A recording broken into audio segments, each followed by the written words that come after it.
Bonsoir à tous, bienvenue et merci d'être là. Je vais être très court, je vais laisser parler surtout Pierre Schneider, je vous présente. Donc, Pierre Schneider de l'agence 1024, c'est un ancien de l'école, donc il est architecte diplômé de Paris-la-Villette, mais il a commencé ses études à l'école Archi Strasbourg, donc c'est aussi un lien qui nous unit exactement.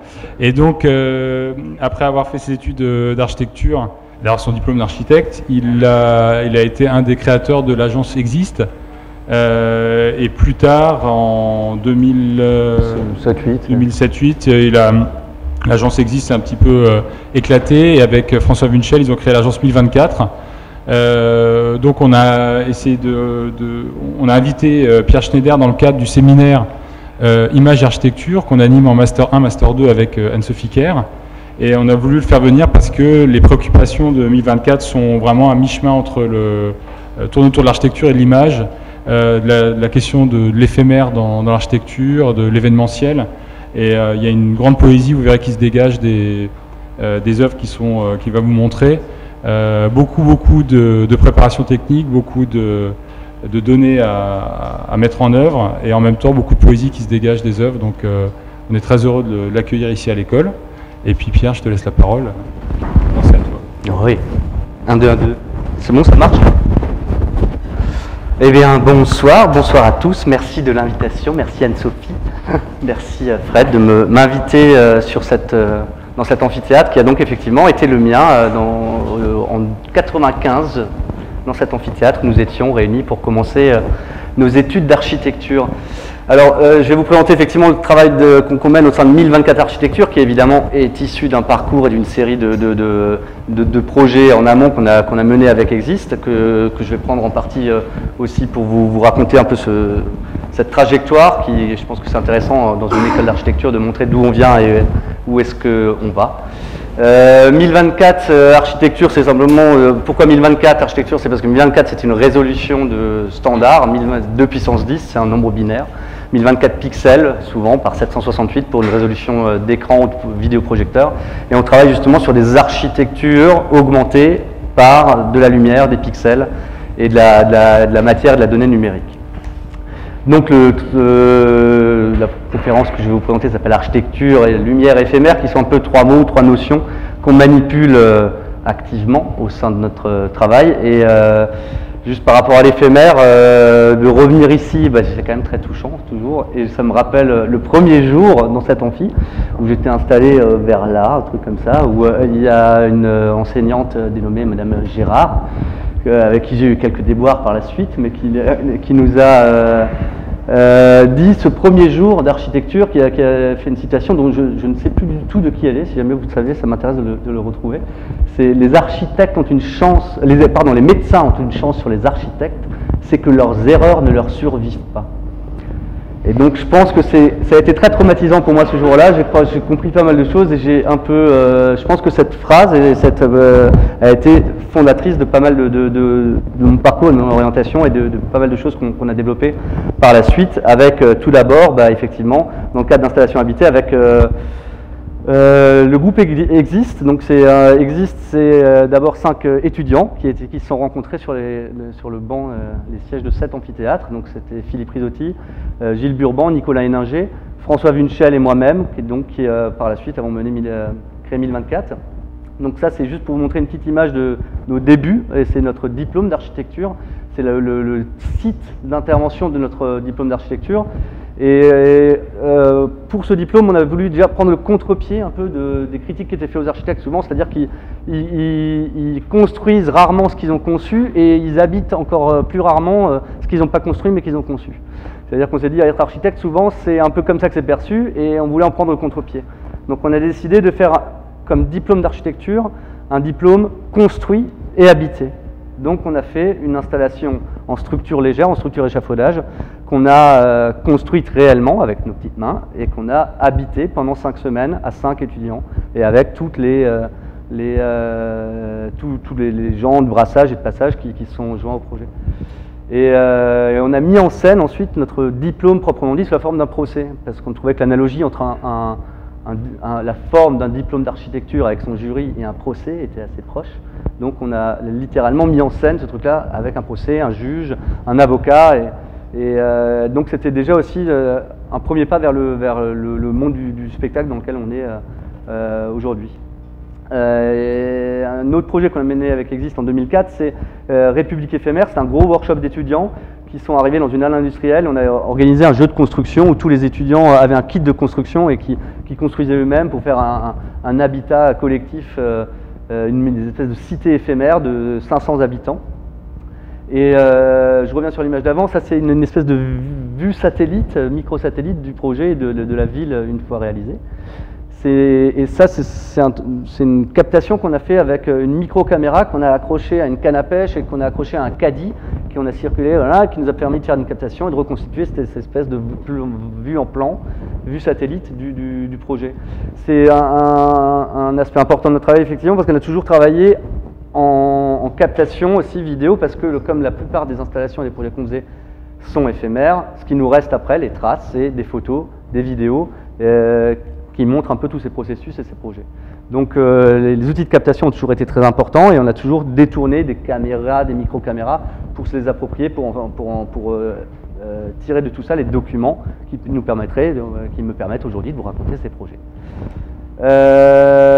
Suite à tout ça, on a été invité avec Exist à réaliser le pavillon de la France pour la Biennale d'architecture de Venise en 2006. C'était une invitation de Patrick Bouchin et donc on a transformé le pavillon d'exposition en pavillon habité. On partait du même constat. Patrick Bouchin, on a toujours été proches, il était notre avocat pendant notre diplôme d'archi. Et il nous a donc invités à réaliser ce pavillon, à transformer un lieu d'exposition, un lieu blanc et neutre, en lieu véritablement habité. Voilà la façade du pavillon une fois réalisée, avec une œuvre de Daniel Buren à l'entrée. Sur le toit, vous voyez toute l'extension. On a traversé le pavillon par une installation, et sur le toit, on a mis tous les programmes sanitaires et une tour d'observation qui échappait à la canopée des arbres à Venise et qui donnait un point de vue sur toute la lagune. Donc voilà l'esquisse du projet. Voilà sur le toit, on a mis les sanitaires et notamment un sauna parce que le pavillon français est équipé de clim, mais pas du tout de chauffage. Et il s'agissait d'habiter dans ce lieu de septembre à fin novembre. Et fin novembre à Venise, il fait vraiment pas très beau ni très chaud. Donc il fallait un endroit où on puisse se chauffer bien. Et voilà, donc voilà les chambres, des espèces entre l'hôtel capsule japonais, voilà la cuisine. Et donc la cuisine qu'on a ensuite, nous on est habité dans ce lieu évidemment au début, on a fait tout le chantier, ensuite on a laissé d'autres gens venir y loger, faire des workshops, d'autres groupes d'architectes, il y a eu tout un programme sur les 3 mois et nous on est revenus à des périodes charnières aussi. Et on a fait un workshop notamment qui a été assez révélateur pour nous, qui était un virage justement, où on a travaillé en vidéoprojection sur nos structures, sur nos installations directement. Donc l'idée, c'est on a travaillé avec une espèce de grille virtuelle, toute con, qu'on venait projeter sur la grille réelle faite en structure métallique. Et c'est là où on a commencé les prémices du mapping et de justement travailler sur l'idée ou la notion d'architecture augmentée. C'est-à-dire comment est-ce qu'on peut transformer un espace ou un volume au travers d'un autre média. Et voilà, donc c'était vraiment comment on a installé des projecteurs dans tous les sens, et notamment pour la première fois, je dirais, par rapport à d'autres moments, on a spatialisé l'image. On a mis des projecteurs en plan, en coupe, en élévation, qui nous permettaient de travailler et de projeter dans les différentes dimensions de l'espace avec ces visuels. Alors je vous montre juste un tout petit début un petit fragment de ce que ça a fait.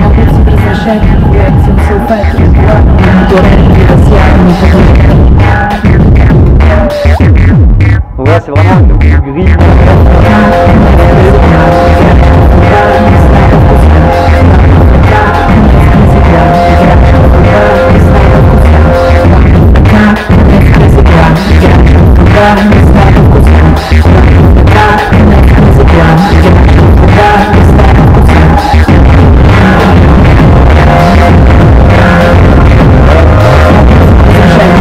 C'était évidemment un moment charnière dans notre parcours et ça c'était en 2006 et c'est suite à ça en 2007 qu'on a créé 1024 Architecture avec François. Ça c'est un projet, donc le Grid Wave, c'est une installation qu'on a faite avec d'autres artistes vidéo, et notamment Boris Edelstein, avec qui on est associé aujourd'hui sur le projet de notre programme MadMapper, qui nous permet de réaliser pas mal de nos installations, et qu'on avait rencontré dans le cadre d'un festival, le Mapping Festival à Genève, qu'on avait invité à Venise, qui était venu, et on avait développé ça ensemble. Et suite à ça, on s'est dit bah, ce serait vraiment intéressant de développer, de pousser un peu cette chose-là. Un autre projet qu'on a développé et qui existe en amont en 2005, c'était la station extraterritoriale. Donc c'était un projet à Barcelone dans le cadre du festival Les Maîtresses, où on nous proposait d'intervenir dans une parcelle toute verticale, donc de 30 mètres de long sur 5,70 m de large et une vingtaine de mètres de haut, qui était à proximité, donc on le voit là-bas, de la Tour Akbar de Jean Nouvel. Et c'était pour un festival d'architecture, donc et on voulait donc dialoguer avec un élément emblématique du quartier de Poblenou, qui est la Tour Akbar de Jean Nouvel, qui fait penser à pas mal de choses, n'est-ce pas, et qui nous a tout de suite fait penser à une fusée. Là vous avez un collectif d'architectes aussi américains, Ant Farm, qui se prennent pour des spationautes, et ça nous a toujours parlé, et beaucoup, c'est une référence importante pour nous, évidemment, Cap Canaveral, les stations de lancement, et donc on a créé cette installation qui était une station d'habitation, où on a habité à 15-20 personnes pendant la semaine du festival, et dont la façade sur rue, la façade était une façade de projection vidéo, un écran vidéo vertical. Et donc on voulait transformer notre station d'habitation en rampe de lancement pour le décollage virtuel de la Tour Akbar. Donc voilà, à l'intérieur, il y avait une série de 3 vidéoprojecteurs empilés et qui nous permettaient de recomposer un visuel vertical, et qui voilà, à l'intérieur qui donnait ça pour le soir de l'inauguration. Et donc c'est notre première performance architecturale, c'est-à-dire que c'est une performance qu'on a réalisée avec un visuel évidemment précomposité en atelier, et qui était sonorisé live, comme vous avez des films muets qui sont sonorisés par un pianiste en temps réel. Là c'était pareil, c'était un film muet, totalement sonorisé live par un DJ, et où tous les mouvements de la fusée étaient générés live, et donc c'était accompagné par un gros son, et puis on a accompagné ça aussi par des effets pyrotechniques, des fumées lourdes, des fumigènes. C'était vraiment très bricolé, mais très drôle, et donc ça a été la performance de lancement et inauguratrice du festival Les Maîtresses, et voilà. Et après ça a été surtout le début de 3 jours de fête dans la rue qui ne se sont pas arrêtés. Mushboom, c'est aussi un projet qu'on a développé avec Exist à Karosta en Lettonie, un quartier complètement hallucinant avec une grosse install et plein de choses. Et donc pour le Mushboom, parce que c'était transformer cette vieille bâtisse en ferme agricole, en champignonnière, en ferme à champignons, d'où cette coque champignon sur le toit. Et aussi pour l'ouverture de ce nouveau lieu de culture dans un quartier complètement dévasté de la Lettonie profonde, on a fait notre premier mapping architectural, c'est-à-dire le projeter sur un support architectural, sur un support 3D, et en redessinant tout ça. Alors là, c'est clairement, c'était très artisanal à l'époque, et on a développé des textures qui viennent s'appliquer en vidéo de manière animée sur l'ensemble du bâtiment. Ouais, je vous montre pas. Et donc, évolution de ce projet-là, c'est bien plus tard en 2010, Perspective Lyrique, un projet qu'on a réalisé pour la Fête des Lumières de Lyon, où, sur le Théâtre des Célestins, qui était un haut lieu des arts lyriques. Et donc ce projet-là, on s'est inspiré des arts lyriques, et on voulait que les spectateurs, le public, puissent littéralement s'approprier le dispositif et, au travers de sa voix, faire danser le bâtiment. Donc il y avait une série de déformations possibles, et le bâtiment se transformait au fil de tableau aussi en visage qui se mettait à chanter. Et donc il y avait voilà, comment ça marche, c'est une série de modèles 3D qu'on modélise en low polygone, c'est-à-dire on les optimise pour qu'ils soient réactifs temps réel et qu'on puisse les appeler en temps réel dans notre bibliothèque de données. Et ensuite, c'est en fonction de là où vous situez dans le spectre vocal que vous appelez tel ou tel effet de déformation. Je vous montre juste un petit bout. Je ne vais pas vous montrer les vidéos en entier, sinon ça prendrait trop de temps, mais ça va vous permettre quand même enfin, toutes les vidéos sont en ligne.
Rien à voir, un projet qu'on a réalisé en 2011 sur l'île Seguin à Paris, les grandes tables de l'île Seguin, un restaurant éphémère pour l'île Seguin. Donc je pense que vous êtes plus ou moins au courant de l'histoire de l'île Seguin, les ateliers Renault qui ont été ravagés, démolis, avec un gros projet de Jean Nouvel qui doit se faire, le projet de Jean Nouvel qui tarde, enfin d'avoir Pinot, enfin, donc une histoire très longue à rallonge.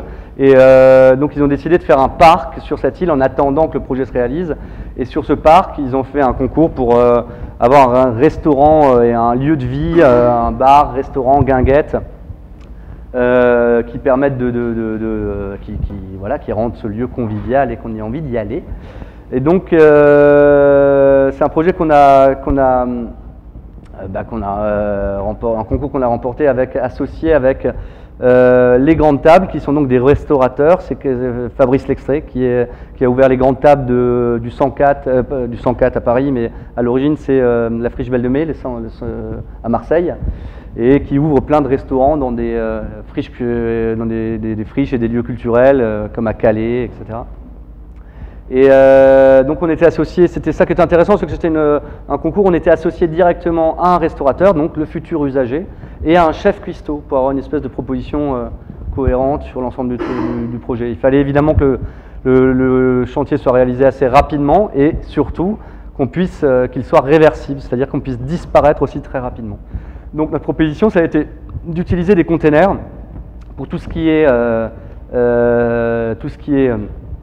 technique, les cuisines, les sanitaires, et ces containers ont donc été préparés en amont en atelier, ce qui nous a permis de réduire évidemment le temps de chantier considérablement.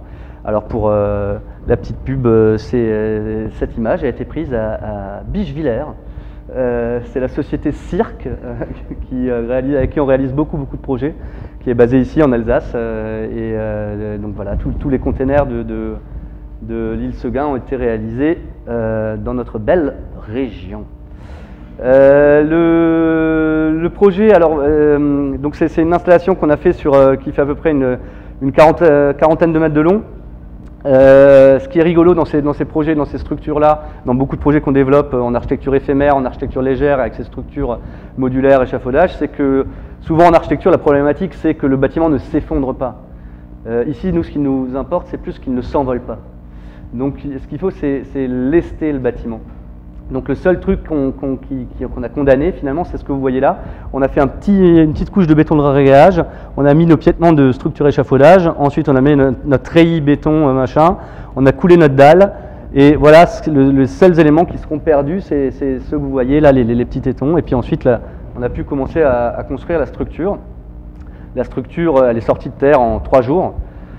Tout ce que vous voyez là est fait avec uniquement des éléments standards d'échafaudage, donc qu'on a acheté pour l'occasion parce qu'on savait que le projet durerait plus de 3 ans et qu'on dépasse le seuil de rentabilité locative des échafaudages au-delà de ce temps-là. Mais donc on sait aussi que ces échafaudages, ils ont une valeur parce qu'ils sont neufs et on va pouvoir les revendre en démontant le projet. Et donc on estime que la revente Bonjour Julie que la revente de la structure va pouvoir permettre de payer entièrement le démontage. Ensuite, les containers sont arrivés, puis on a mis notre toiture de protection, et à l'intérieur de cette toiture, on a glissé une boîte à ossature bois qui vient juste se glisser. La structure fonctionne comme une espèce d'exosquelette dans lequel on vient glisser une boîte de restauration, une boîte isolante. La structure a évidemment aussi servi d'échafaudage pendant le temps du chantier, c'est-à-dire que nous avons loué des planchers. Et c'est les seuls échafaudages qu'on ait loués, c'est les planchers. Et évidemment, une fois que le chantier était fini, on a déposé les planchers. Mais l'échafaudage est toujours là pour le démontage.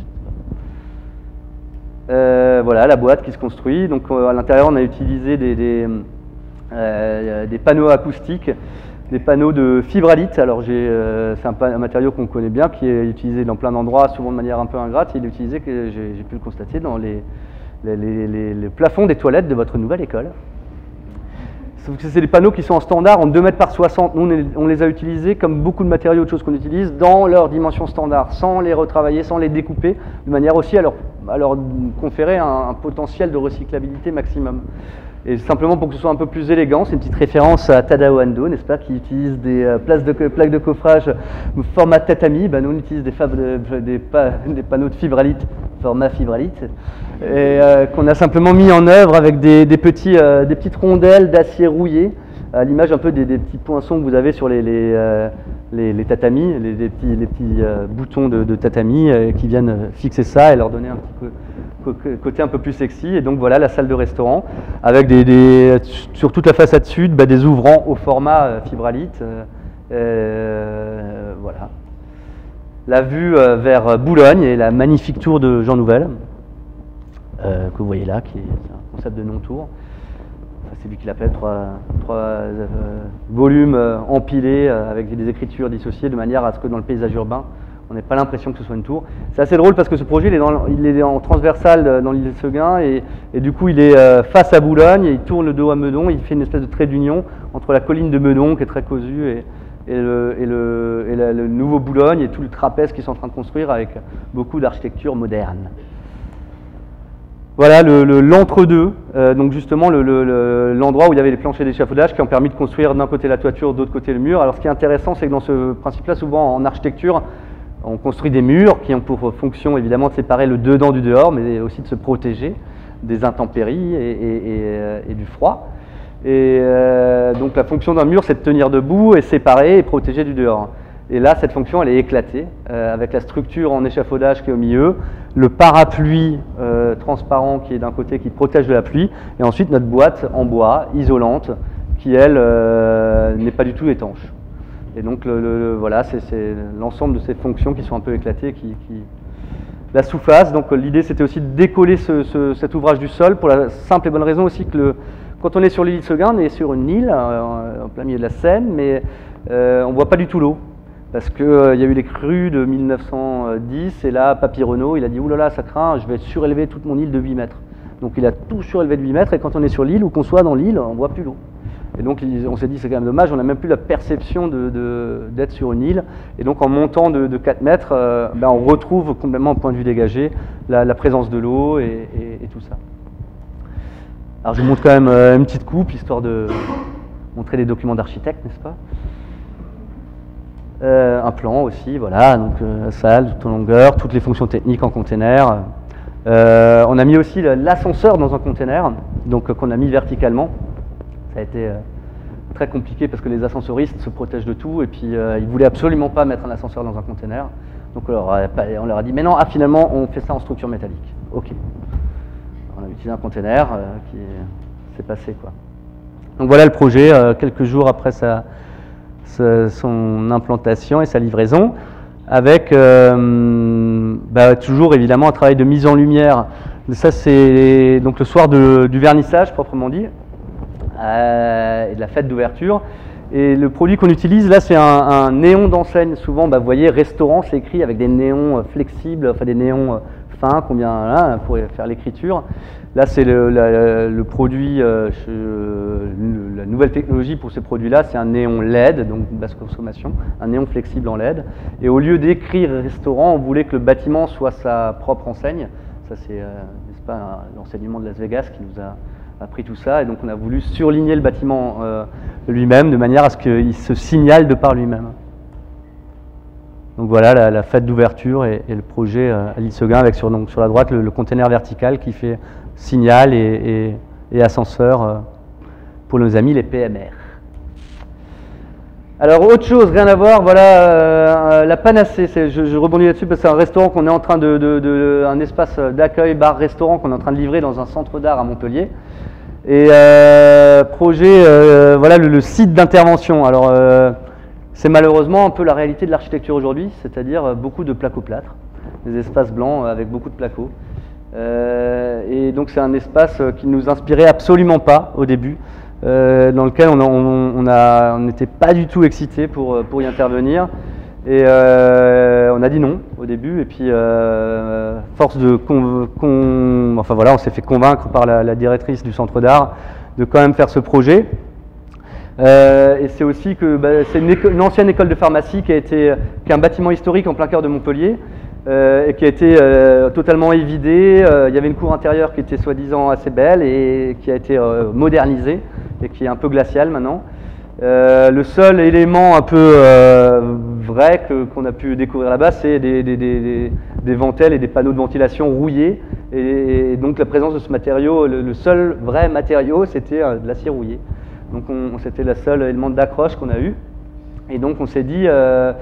Ça nous a rappelé des échafaudages toujours en Italie et en Sicile notamment, où il y a beaucoup de bâtiments qui sont échafaudés. Il y a une loi là-bas qui fait que quand il y a un échafaudage sur votre bâtiment, c'est que votre bâtiment n'est pas fini et du coup vous ne payez aucune taxe. Et donc il y a beaucoup de bâtiments qui ont des échafaudages très longtemps, à tel point que les échafaudages rouillent totalement. Et c'est assez intéressant parce que plastiquement il y a une inversion qui se fait, on ne sait plus si c'est qui est là le premier. On a l'impression que la structure en échafaudage est bien plus ancienne que le bâtiment qu'il y a derrière. Et donc c'était cette inversion qu'on a voulu recréer dans le projet avec une structure voilà, qui fait une espèce qui vient se développer dans cet espace-là, qui vient faire une espèce de canopée, et ensuite qu'on a fait évoluer au niveau formel de manière à en faire une perspective qui file sur toute la longueur de l'espace d'entrée du lieu.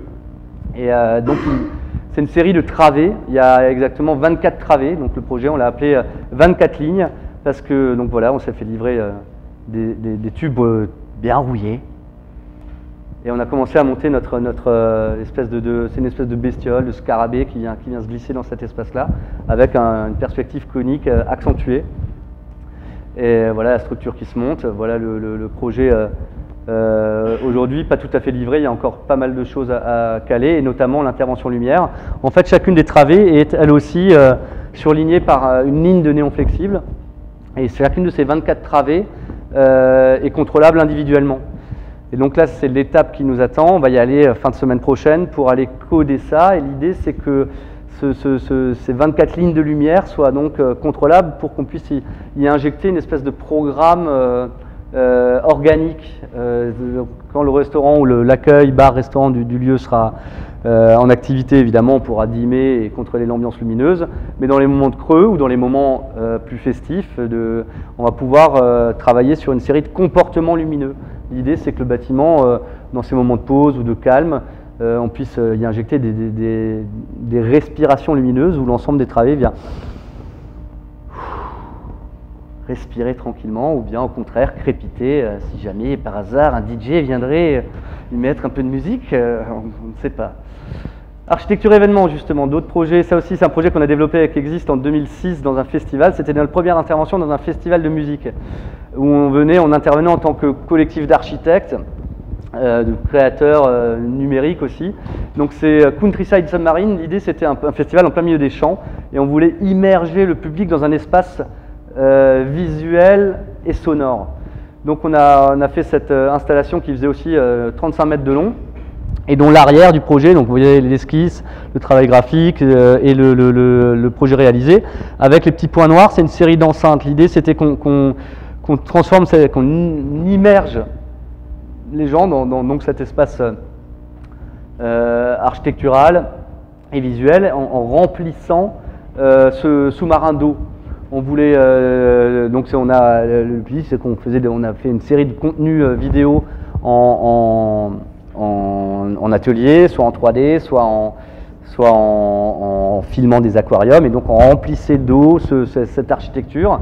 Ensuite, on faisait des petites bubules qui apparaissaient par endroits, et aux endroits où vous aviez des événements visuels, vous aviez aussi des événements sonores. C'est-à-dire qu'on spatialisait, quand on remplissait, quand on faisait une vague vidéo qui traversait le lieu, par-dessus le mix musical, il y avait aussi une vague sonore qui se déplaçait, ou quand il y avait des bulles qui apparaissaient dans le liquide, et ben, il y avait des sonorités de bulles qui venaient à cet endroit-là, et donc si on se déplaçait dans le lieu, voilà. Donc c'est vraiment ce travail à cheval entre l'art de l'espace, l'art de l'image et l'espace sonore. Comment est-ce qu'on vient faire un espace média où tout image, son et espace physique se dialoguent.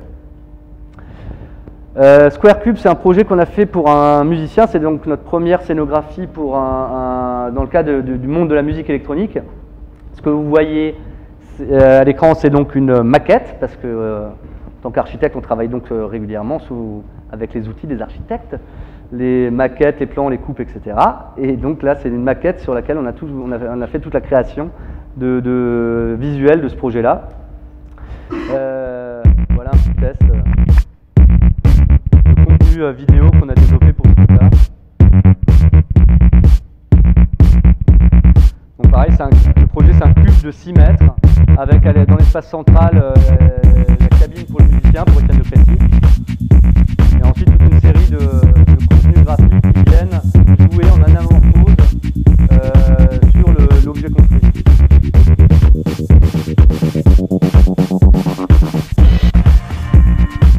Et donc oui, tout un jeu sur le point de vue virtuel de la caméra qui nous permet quand on calcule les images 3D, qui fait que quand on les reprojette sur l'objet physique, du fait qu'il soit à la même hauteur que les spectateurs, eh bien, il y a vraiment ce trompe-l'œil qui se crée.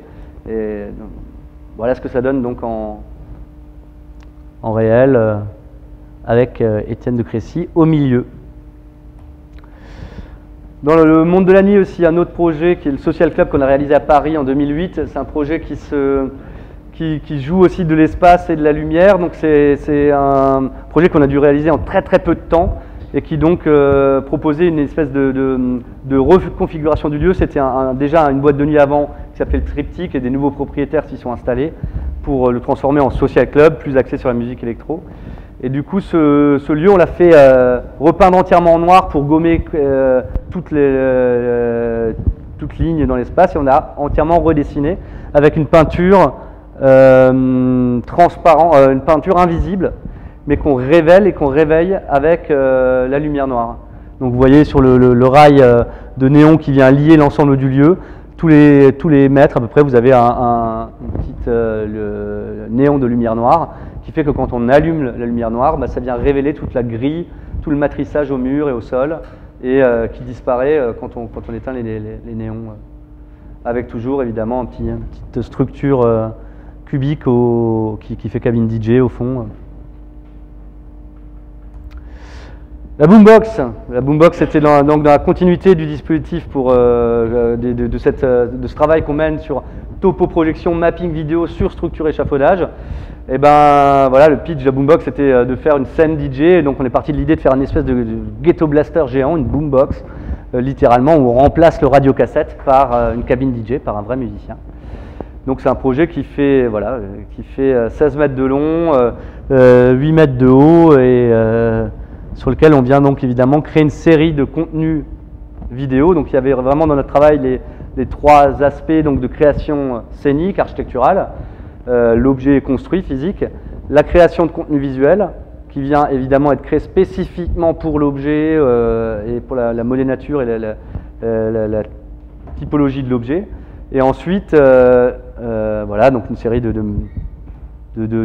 contenus vidéo qui vient s'adapter parfaitement à l'objet. Et après, troisième aspect, évidemment, la programmation que développe mon associé François Wünschel, que vous voyez dans les petites vignettes là-bas, que vous verrez plus tard aussi. Et donc, c'est le programme qui nous permet de contrôler tout ça et de faire dialoguer espace, image, en synchronicité avec la musique. Et pour beaucoup de projets qu'on mène, on les active avec un joystick PlayStation. parce qu'on était aussi en réaction pas mal à beaucoup de programmes de VJ où les gars sont là derrière leur ordinateur complètement déconnectés de la réalité, de la soirée et de l'événement qu'ils sont en train de vivre.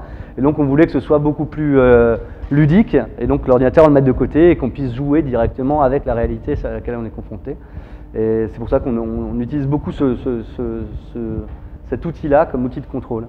Et voilà, donc c'est l'ensemble des tableaux. Ça nous sert juste pour activer certains, pour passer d'une bibliothèque à l'autre, mais sinon tous les effets sont activés par le joystick. Donc je vous montre juste un peu ce que ça donne aussi.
Pour un autre projet, Nuit électro au Grand Palais, c'était une soirée, grosse soirée électro, sur laquelle on nous a demandé de faire la scénographie. Alors là, l'enjeu, c'était de travailler dans un temps très réduit. On avait 24 heures pour mettre en place pile poil. On avait le Grand Palais un soir à 18 h, on avait jusqu'au lendemain de 18 h pour livrer une scénographie assez massive. Ça fait quand même 15 000 m². Et du coup, on a travaillé avec nos éléments de construction standards, donc les containers. Et c'est un projet qu'on a réalisé entièrement en laser. Donc l'idée, c'était de retravailler sur des architectures de lumière, des volumes de lumière dessinés au sein du Grand Palais, où on utilise les différents éléments architectoniques pour recomposer des pyramides de lumière, toute une série de figures et de formes. Alors ça a été aussi très délicat parce qu'il y a une réglementation en France qui interdit l'usage du laser de manière draconienne. C'est plus du tout possible de faire ça aujourd'hui. On a dû se battre très virulemment pour réussir à utiliser cette technologie, mais qui était la seule qui nous permettait aussi de travailler dans le temps. Parce que pour pouvoir réussir à livrer tout ça, il fallait qu'on puisse bosser 2 jours, et le laser c'était la seule lumière suffisamment puissante pour pouvoir faire tous nos réglages, toutes nos positions pendant la journée qu'on avait de calage. Donc voilà, toute une scène faite en container et tout le dispositif laser autour, une série de palettes pour venir faire des endroits où on s'installe. Un autre projet qu'on a eu l'occasion de faire au Grand Palais, c'était avec Daniel Buren qui a fait Monumenta cette année, où donc pour l'événement de clôture de Monumenta, il y a eu un bal blanc qui a été organisé, une fête de clôture. Et donc on a eu l'occasion de travailler sur la mise en lumière de ce projet-là, donc l'ensemble enfin voilà, on a dessiné la scène, les éléments qui équipent la lumière du dance floor, et comment mettre en valeur l'ensemble de l'œuvre de Daniel. Donc la contrainte qu'il nous a donnée, c'est de travailler uniquement en blanc, parce que lui travaillait en couleur, et donc de mettre en valeur après, donc c'est des choses qu'on voit mal sur les photos, mais on avait des positions où on pouvait dire, bon bah, on ne sélectionne que les bleus, et donc on travaillait tac tac que sur les éléments bleus de son œuvre, ou que voilà, et on pouvait comme ça faire des sélections colorimétriques ou remettre en avant la composition et la modélisation de son install qui était difficilement compréhensible a priori. C'est un projet qui a été assez douloureux à mettre en place parce que c'est dans des temps très comprimés. Le Grand Palais est un endroit très difficile à vivre, pour y intervenir parce que très très vaste, mais une expérience très intéressante malgré tout. 3D Bridge, c'est une install qu'on a fait pour Nuit Blanche à Paris en 2010 sur le pont Saint-Louis, qui relie donc le pont Saint-Louis et l'île de la Cité où il y a Notre-Dame. C'est un projet où justement on a, dans la continuité du travail de mapping sur échafaudage, on a voulu éclater notre, notre mapping sur une surface tridimensionnelle. Parce que quand vous voyez le cube ou la boombox, ça reste quand même un mapping qu'on fait sur une surface plane. Et donc là, l'idée, c'était de travailler dans un espace bien plus éclaté et voilà, 3D. Donc c'est là aussi, vous voyez le programme de contrôle qu'on a utilisé pour synchroniser tout ça. Donc juste pour vous expliquer un peu les tripailles, là en haut, vous avez le plan de l'installation. Chacune des travées était équipée d'un stroboscope et c'était notre contrôleur qui permettait de contrôler le stroboscope. En bas, vous avez le chef d'orchestre, qui est un programme qu'on n'a pas fait, qui s'appelle Ableton Live, qui est utilisé par beaucoup de musiciens aujourd'hui. Et donc c'est dans Ableton Live qu'on fait toute la précomposition sonore du dispositif. Et ensuite, dans Ableton, on rajoute des pistes sonores inaudibles qui nous permettent de coder ou d'envoyer des informations à notre programme qui est celui-ci, qui gère tous les effets visuels. Et donc sur ce projet-là, on avait 6 vidéoprojecteurs. Donc là, vous voyez les 6 sorties vidéo du projet sur lesquelles on redessinait l'ensemble du... certains ont vu ce petit film. Donc voilà, le processus, c'est qu'on a redessiné la structure sur elle-même la nuit d'avant. Et donc on redessine toutes les arêtes et toutes les lignes, et aussi dans tous les éléments de produit, on place des quads, voilà, où il y a des surfaces avec ça. Et ensuite, bon, ça plante, ça tombe bien, on va passer au suivant. Mais c'est voilà, c'est comment est-ce que tu peux ensuite les unités de lignes qui se passent, dans laquelle on vient envoyer des produits et qui vient totalement changer la perception du construit sur le projet. Avec la même technologie, on a développé un projet qui s'appelle Abios Electronicus, qu'on a réalisé pour la première fois en Alsace. Rares sont nos projets alsaciens, donc on est toujours très contents. À Guebwiller, dans un village du Haut-Rhin, qui nous a fait une série de commandes, de projets, qui s'est équipé progressivement en vidéoprojecteurs. Donc c'est un village, enfin je crois que c'est 10 000 habitants, donc je crois qu'on dit ville à partir de 10 000. Mais qui a aujourd'hui 5 vidéoprojecteurs, 18 000 lumens. On peut dire que c'est le village d'Alsace le mieux équipé en vidéoprojecteurs. On l'appelle, chez 1024, on l'appelle le village du mapping, les irréductibles mappeurs alsaciens. Et donc c'est une construction, ils nous ont donné une carte blanche pour leur événement de Noël. On ne s'est jamais dit qu'on allait attaquer ce territoire-là. Et puis en fait, en faisant une enquête, on s'est dit, bah, c'est vrai que le symbole de Noël, c'est quand même le sapin. Et que ce sapin, en étudiant l'histoire, on s'est rendu compte que l'origine du sapin de Noël, c'est en Alsace, à Célestat, en 1500 et des brouettes. On s'est dit quand même, il y a un truc à jouer pour réinterpréter le sapin dans un mode un peu contemporain et surtout écolo, parce qu'au lieu d'abattre des gros sapins de partout, celui-ci il est montable, démontable et recyclable totalement. Et il a un autre avantage, c'est que son tronc fait belvédère, c'est-à-dire que pendant la journée, il a une fonction, vous pouvez monter en haut du sapin et avoir une vue sur la ville. Et donc ensuite, le sapin il est équipé d'une série de spots et chacune de ces branches est équipée d'un spot LED et l'ensemble de sa surface est vidéo mappé aussi.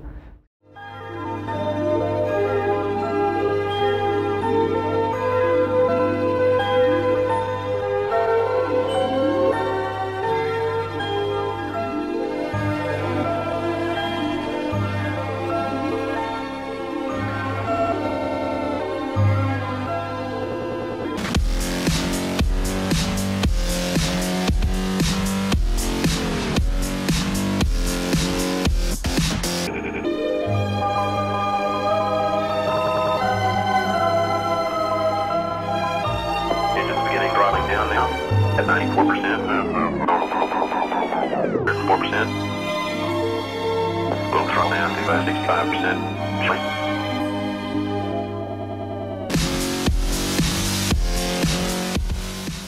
Vous avez compris le principe, et à la vue de cette vidéo, la ville de Bruxelles a eu la folie de nous commander l'installation.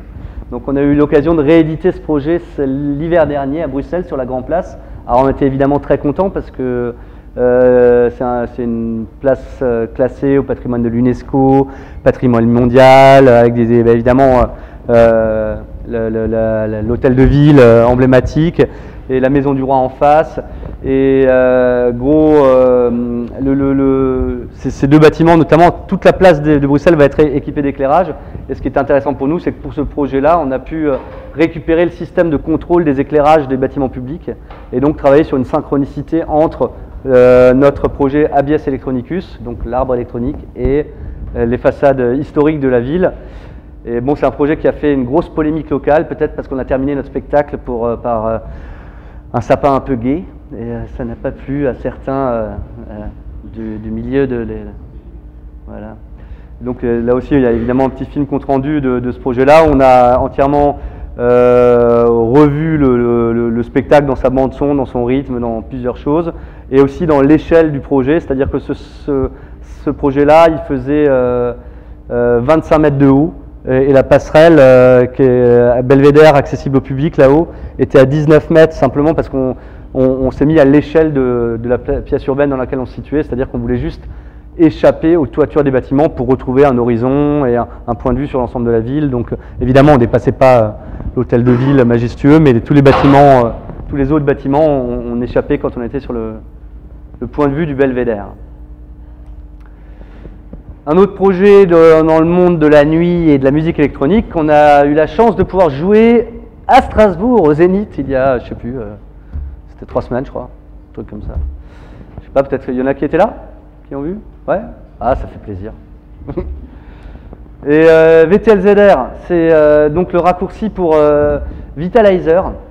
On le définit comme un synthétiseur de lumière volumique.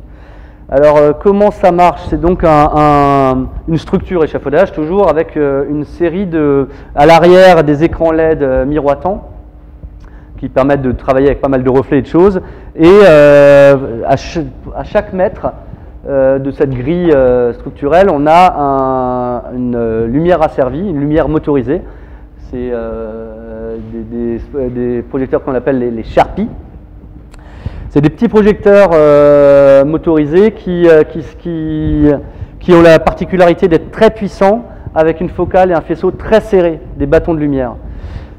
Justement, c'est des produits qu'on a eu l'occasion d'utiliser pour la première fois au Grand Palais pendant l'installation de la nuit électro, et qui nous ont beaucoup séduits parce que justement leur focale très serrée en font encore une fois des bâtons de lumière. Et on s'est dit, très vite, purée, ce serait super intéressant de faire une matrice de bâtons de lumière et qu'on puisse la contrôler comme un écran vidéo. Donc là, c'est exactement ce qu'on fait sur ce projet-là. C'est vraiment dans la continuité de notre travail de mapping, c'est-à-dire littéralement, on mappe de la vidéo pour contrôler de la lumière. Alors comment ça se passe? On a une grille de 4 mètres par 10, donc de 40 projecteurs. Et ces 40 projecteurs, on les manipule en envoyant des fichiers vidéo de 40 pixels. Et en fait, c'est toujours mon associé François qui, lors d'un coup de génie, nous a trouvé un nouveau mode de dialogue, parce qu'un lighteux traditionnel, il serait obligé de coder chacune des positions, spot par spot, un après l'autre, toi tu vas là, pour faire des figures. En fait, ce qu'on injecte là-dedans, c'est 1 pixel par spot. Un pixel, dans un pixel, vous savez bien, vous avez différentes couches, notamment R, V, B, et vous pouvez ajouter des couches alpha, etc. Et en fait, on se sert de ces 3 couches contenues dans un pixel pour manipuler ces projecteurs. La couche des rouges gère l'intensité du projecteur, la couche des V, des verts, gère le pan, et la couche des bleus gère le tilt. Donc, dans un pixel, on a toutes les infos qu'il nous faut pour manipuler ces spots en temps réel. Et après, il y a d'autres choses comme la couleur, qui est une information globale qu'on rajoute par au-dessus. C'est-à-dire que les images qu'on injecte, les images vidéo qu'on injecte dans le dispositif, ne ressemblent pas à grand-chose. Elles sont souvent un peu vert cacadois, parce que c'est la résultante des différents comportements qu'on va affecter. Un dégradé dans un sens vient ouvrir l'ensemble des projecteurs. Et voilà, c'est donc cette matrice de lumière volumique qu'on vient manipuler en temps réel et qui, du coup, à certains moments, nous donne l'impression qu'on est capable de tordre la lumière, ce qui, pour ceux, n'est absolument pas possible.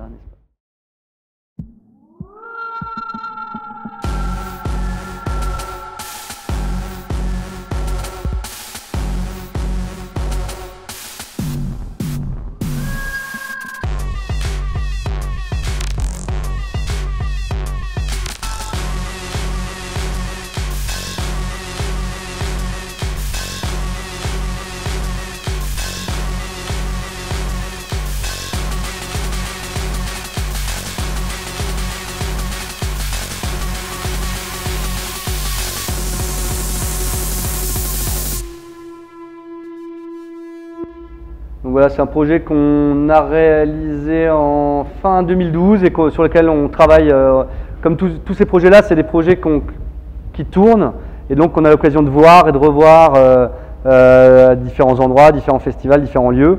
Et du coup, évidemment, il y a des trucs, c'est un projet qu'on fait évoluer sans arrêt.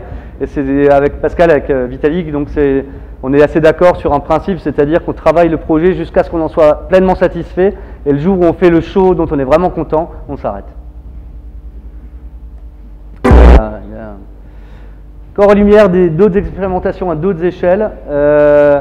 À l'échelle du corps humain. Donc ça, c'est une première expérience qu'on a fait, alors qui s'appelle Pasquale di Sonoris, simplement parce que c'est projeté sur un mannequin, les mannequins que vous voyez dans toutes les vitrines, et les mannequins ont tous des noms plus forts les uns que les autres. Celui-ci s'appelle Pasquale. On avait le choix entre Pasquale ou Rebecca. Et donc on l'a enduit de silicone, et ensuite on l'a habillé d'une peau de silicone, et ensuite on l'a habillé d'une peau vidéo. Et donc vous avez ici la matrice de déformation de notre mapping de projection pour s'adapter sur le mannequin, et ensuite on l'habille d'une série de peaux et de textures, et dont notamment on l'a habillé de notre ami Le Corbusier en short et de son copain le Modulor. Et il y avait aussi un système de reconnaissance vocale, c'était pour une expo à l'EPFL de Lausanne, et donc quand vous appeliez Le Corbusier, quand vous disiez Corbusier, bam, il apparaissait, ou Modulor, il apparaissait, et après il y avait des mots cachés et des figures de style dont je tairai les effets aujourd'hui. Après, évidemment, l'étape d'après, c'était de voir comment est-ce qu'on pouvait appliquer cette technologie à un corps en mouvement, forcément, bien plus difficile, mais bien plus intéressant. Et du coup, on a fait cette petite expérience qui est une étape de travail qu'on n'a pas eu le temps de développer plus pour l'instant, mais justement qui fonctionne avec un module de tracking qui se fait avec une Kinect de jeux vidéo, tout simplement, dont on se sert pour traquer les mouvements et ensuite venir réappliquer des lignes de composition directement sur un corps. Alors voilà.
Rapport corps, espace et performance audiovisuelle, il y a une série de performances qu'on développe depuis 2010. La première s'appelle Euphorie. Donc c'est une performance que développe François avec Fernando, le musicien que vous venez de voir dans les expérimentations de Make the Line Dance. Et donc c'est toute une série c'est un espace performatif où on expérimente beaucoup de choses.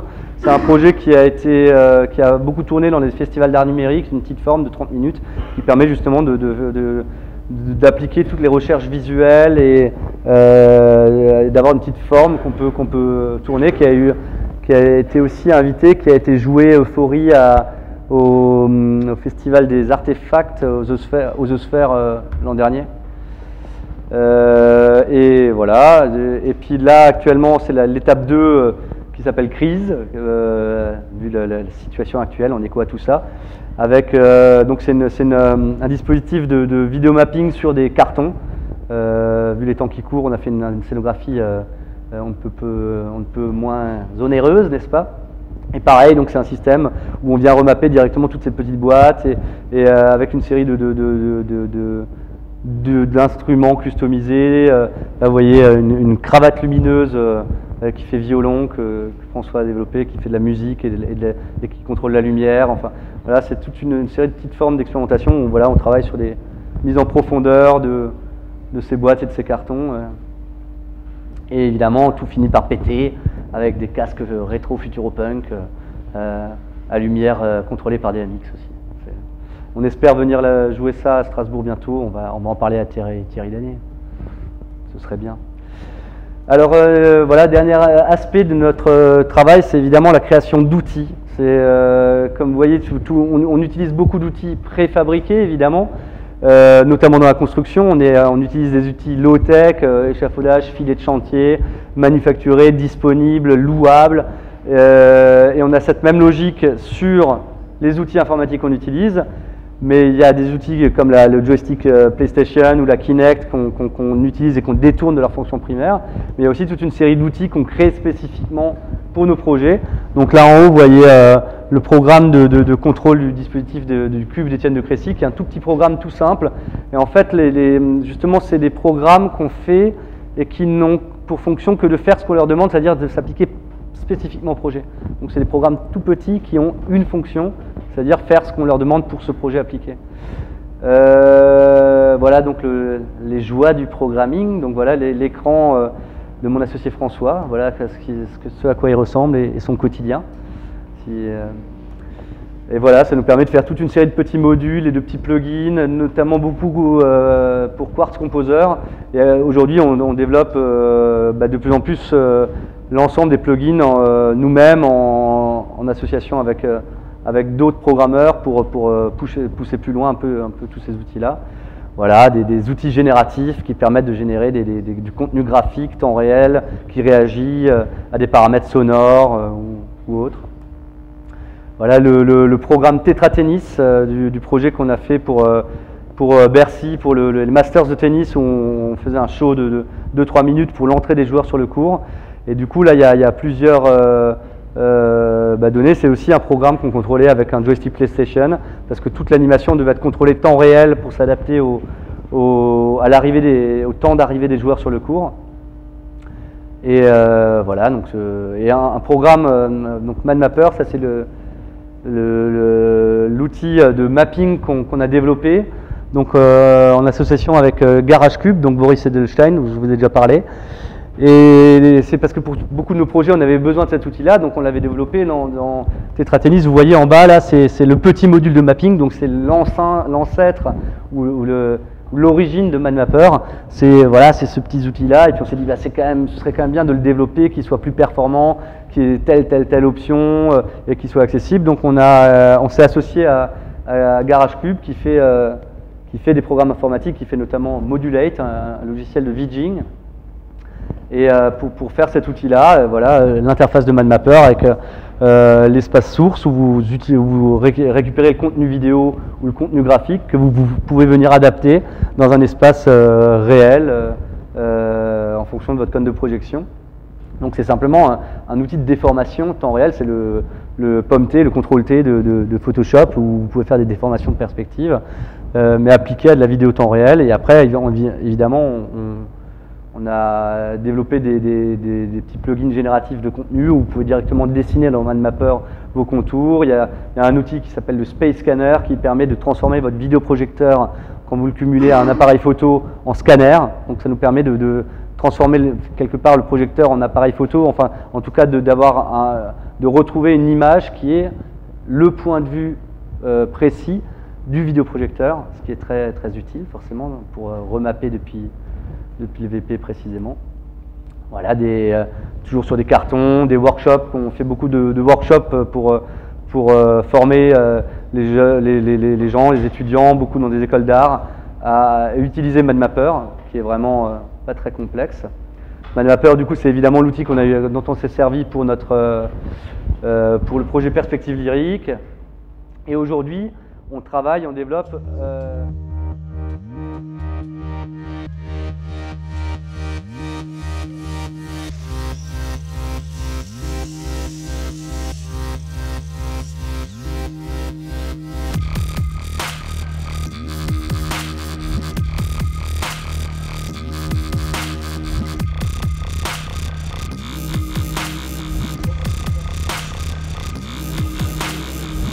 Light, c'est la nouvelle feature de MadMapper qui permet de contrôler des LED et contrôler la lumière avec une vidéo en entrée.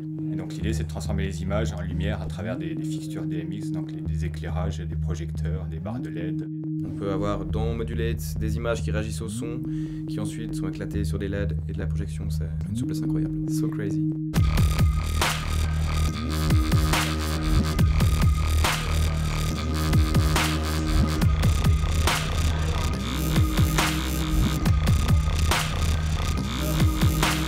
Je pense qu'il n'y a plus de limite en fait avec ce soft là. Les LED sont faciles d'accès, c'est facile à installer.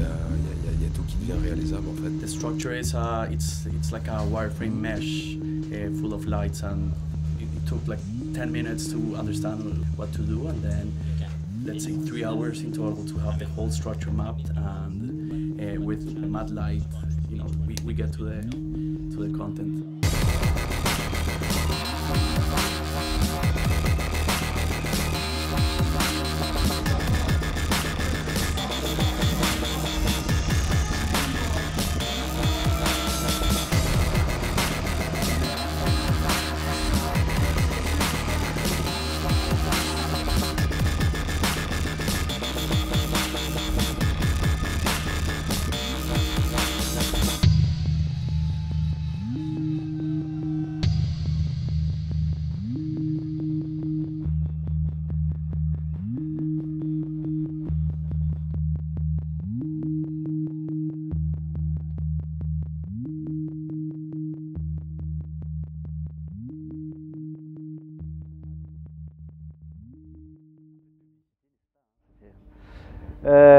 Donc MadMapper, madmapper.com, il y a une version bêta et il n'est pas cher du tout. On le vend à 300 € pour justement. En fait, c'est aussi pourquoi on le commercialise? Avant tout pour le développer.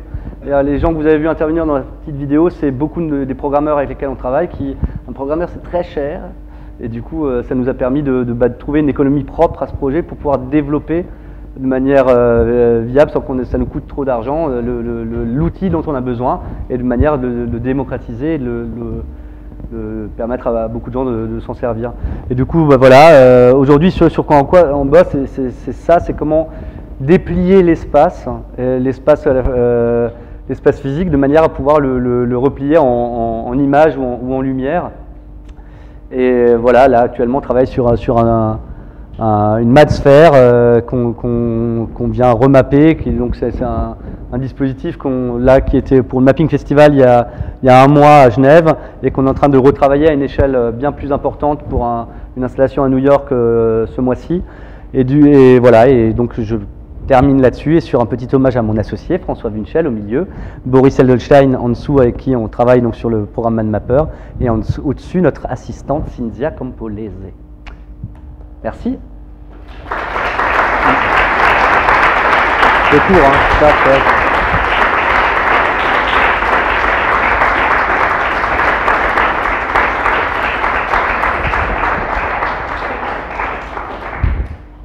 Est-ce qu'il y a des questions? Est-ce que ça se fait? Oui.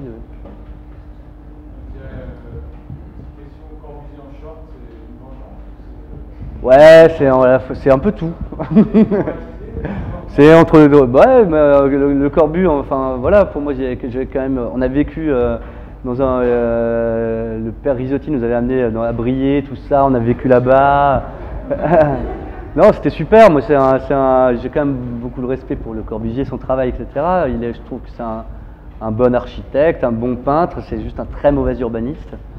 Et voilà, il y a quand même beaucoup de choses qu'il a dit qui sont aberrantes, et c'est vrai que voilà, c'est aussi une manière de prendre le contre-pied sur ses grands maîtres et de se servir de ça pour d'en jouer, de s'en jouer, de s'amuser, quoi. Et c'était parce qu'on était quand même en Suisse et qu'il y avait un rapport entre la Suisse, la France, Le Corbusier, tout ça, quoi.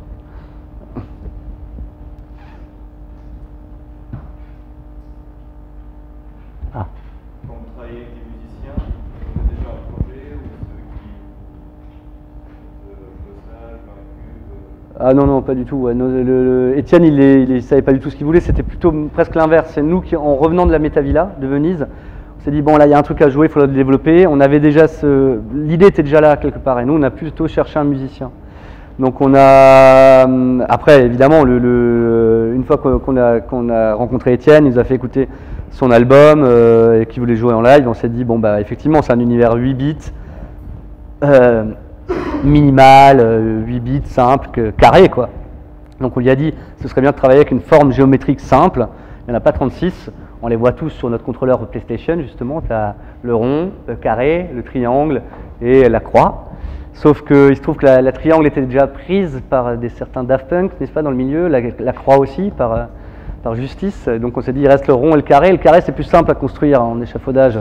Donc on lui a dit, est-ce que tu voudrais pas un cube? Il a dit, ah bah ouais, grave, c'est super. Et voilà, c'était parti. Comment on est ouais, mais après, non, honnêtement, sur ces projets-là, on garde enfin, dans tous les projets qu'on fait, on essaie de garder une liberté la plus grande possible, donc une carte blanche la plus grande possible. Après, évidemment, comme c'est des projets qui leur sont dédiés, il faut qu'ils s'y retrouvent et qu'ils y soient à l'aise. Donc, on ne peut pas faire ça, c'est comme si tu fais une maison. C'est exactement comme tu construis une maison pour des gens, il faut qu'ils soient heureux d'y vivre et d'y habiter. Et ben là, c'est la même chose, c'est une maison pour un musicien, pour l'espace-temps de son spectacle, donc il faut qu'il soit heureux, qu'il s'y retrouve. Et après pour Vitalik c'est différent, on avait déjà collaboré sur sa tournée d'avant avec un projet qui s'appelait V-Mirror, et là c'était avec Pascal, c'est plus un processus de relation à long terme. Et sur le premier projet qu'on a fait avec lui, on a surtout mis au point l'interface de dialogue entre la manière dont il fait la musique et la manière dont ça peut contrôler nos visuels, au travers du programme Ableton Live que lui utilise depuis le début. Et du coup, on a trouvé cette manière de s'insérer dans son programme pour déclencher des comportements visuels, des réactions, des choses et d'autres. Donc, et on avait utilisé ces écrans LED et tout ce processus-là. Et après, donc, quand on a tourné un moment, 2 ans avec V-Mirror, ensuite il a arrêté, il a fait un nouvel album qui vient de sortir. Et pour ce nouvel album, il nous a dit, ah les gars, il faudrait qu'on pousse plus fort, qu'on tape plus gros, qu'on fasse les plus gros festivals, allez-y, on tape, on y va quoi. Et donc là, très vite, et en plus il est venu avec l'idée de venir avec des musiciens sur scène, il est plus seul, il y a 2 musiciens avec lui. Donc on a fait c'est comme s'il y avait lui, chef d'orchestre, un batteur, un clavier et un synthétiseur de lumière. On a rajouté un instrument supplémentaire. Et donc on fait effectivement différentes esquisses. Et après, lui, ouais, très vite, quand on a montré le truc, ça l'a séduit, mais il fallait qu'on puisse le vérifier. Donc le petit film que je vous ai montré, c'est des pré-prod, c'est un test, parce que la prod aussi, elle disait, oui, bon, votre truc, j'aimerais quand même le voir avant d'investir. Et du coup, on a dit, bon, venez, on le fait. Et le petit film que vous avez vu, c'est un film d'expérimentation, la première fois qu'on a réalisé concrètement le truc. Et là, évidemment, on se rend compte du potentiel, du machin, et tout le monde a flashé. Je me souviens du producteur avec les lunettes de soleil qui se prenait les charpies dans la gueule, qui disait faut faire attention à ne pas grammer les pupilles des gamins là. Hein. Non, mais voilà, ils étaient convaincus du projet dès qu'ils l'ont vu. Et après, évidemment, c'est toujours pareil. C'est comme dans la construction, tu as une réalité artistique ou de projet, et puis tu as une réalité économique qu'il faut aussi, et tu as une réalité contextuelle, c'est-à-dire le site, l'échelle. On a très vite, donc là, le dispositif tel qu'on l'avait imaginé, c'était 10 par 4. 10 par 5 même, et ensuite on l'a réduit à 4 mètres parce que pour rentrer sur plus de scènes, et même réduit à 8 mètres de large. Donc aujourd'hui le dispositif qu'on tourne le plus souvent fait 4 par 8 pour pouvoir rentrer dans des scènes de grande ampleur, mais dans plus de scènes que ce qu'on avait imaginé au début. Voilà. Ouais, grave. Il y a vraiment beaucoup de recherches en très peu de temps. Il y a quelque chose qui work in progress. Ouais. Aujourd'hui, c'est quoi votre fantasme? S'il y a un projet que vous allez faire maintenant, ou bien dans 2-3 ans, c'est quoi? C'est une très bonne question et c'est très difficile d'y répondre. Si tu veux, parce qu'en fait, je te dirais un truc, avec le mapping, on imaginait, bon voilà, on va travailler sur des surfaces encore plus complexes, et d'expérience, on se rend compte qu'en fait, notre parcours et nos chemins nous emmènent dans des directions qu'on n'aurait pas du tout imaginées. Et donc, ce qu'on imagine, si je te dirais, voilà, aujourd'hui, notre souci, c'est de manipuler la lumière. Comme tu as pu le voir, on a beaucoup bossé en vidéo mapping. On est tombé au moment où les vidéoprojecteurs étaient de plus en plus puissants et qui nous ont permis de travailler sur du mapping architectural à grande échelle, etc. Ça, c'était l'évolution technologique qui nous a permis de faire ça. Et aussi l'évolution de ces petites machines-là qui nous ont permis, avec un petit laptop, d'arriver sur site et puis de faire ce genre de choses, ce qui n'était pas concevable quand on était étudiant ici. Et voilà, et du coup, après de cet outil vidéo qu'on a beaucoup manipulé et expérimenté, aujourd'hui, on en revient, on imaginait pousser ça et le développer dans plein de directions. On se rend compte que bah non, on arrive à un pic de développement de la machine vidéoprojecteur pour avoir des puissances supérieures. On n'y est pas, voilà, il y a encore du boulot, ça va venir, mais voilà, l'évolution de la machine, elle est en stagnation. Et du coup, par contre, l'évolution des technologies du hardware, c'est la lumière, les LED les lumières asservies. Donc, on a dévié de notre trajectoire pour faire justement, au travers des petites expérimentations, et le projet VTL-ZR, c'est clairement du mapping de lumière, où on utilise l'information vidéo pour mapper sur des lumières et déclencher des architectures de lumière, parce que comme c'est des bâtons, ça donne vraiment une série de figures et de choses dans l'espace, quoi. Donc voilà, aujourd'hui c'est ça, on développe et donc c'est un peu les mêmes parcours, si tu veux, comme le mapping vidéo, on l'a fait sur un cube, une boombox, des surfaces planes en 2 dimensions et qu'on rendait faussement 3D. Et ensuite on a développé ça sur le 3D Bridge ou sur le sapin dans un espace éclaté, tridimensionnel. Et ben c'est un peu le même parcours sur lequel on est aujourd'hui avec la lumière. Donc là, VTL-ZR, c'est un dispositif qui reste aussi très frontal. Et aujourd'hui, on travaille sur un projet de club, de boîte de nuit éphémère à Bercy, si tout va bien, en octobre prochain. Et du coup, on aimerait travailler ça, mais dans un espace tridimensionnel. Tu vas travailler sur ça, mais sur différents plans, ce qui nous permettrait de travailler dans un volume de lumière tridimensionnel proprement dit. Et pareil, bah, pour les LED, c'est voilà, donc le chemin qu'on suit aujourd'hui, c'est ça. Et après, ce qu'on souhaiterait réaliser, bah, je sais pas, là on travaille sur c'est plus sur les territoires d'intervention. On aimerait peut-être quitter un peu plus le monde de la scène pour rentrer plus dans le monde de l'art numérique et des pièces, des objets vidéo sonoréactifs. Donc voilà, enfin, les pistes qu'on développe aujourd'hui, c'est un peu ça. Il n'y a pas de fantasme absolu, parce que on fait confiance aux surprises, au parcours, aux nouvelles technologies que d'un coup on se dit ah purée, mais ça on n'aurait même pas pu l'imaginer. Regarde, aujourd'hui on peut faire ça comme ça. Et c'est aussi l'équipe qui grandit avec les programmeurs qui d'un coup nous disent regardez, on peut faire ça maintenant. Ah ouais, purée, j'aurais pas pensé. Et du coup c'est très difficile d'anticiper avec ces médias-là très loin, quoi.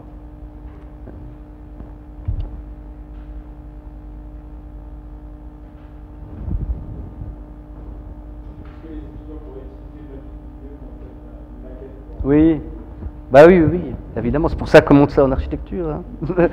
on fait beaucoup de promos dans les écoles d'archi, on se mobilise énormément, on fait des conférences et tout.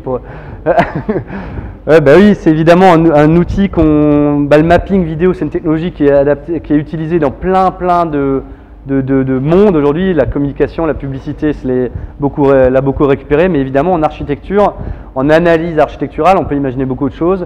Et aujourd'hui, bah oui, on imagine beaucoup des usages, des applications dans le cadre de recherche architecturale ou sur des petites maquettes. On peut imaginer projeter, mettre en valeur les éléments de structure, faire des travail d'analyse ou de monstration de projet au travers de ces outils-là. Donc, n'hésitez pas à essayer MadMapper. Hein? Il y a une version étudiante, on a des packs pour les écoles, quand les enseignants nous les demandent, on fait des... Il y a un support, il y a tout, c'est super. D'autres choses?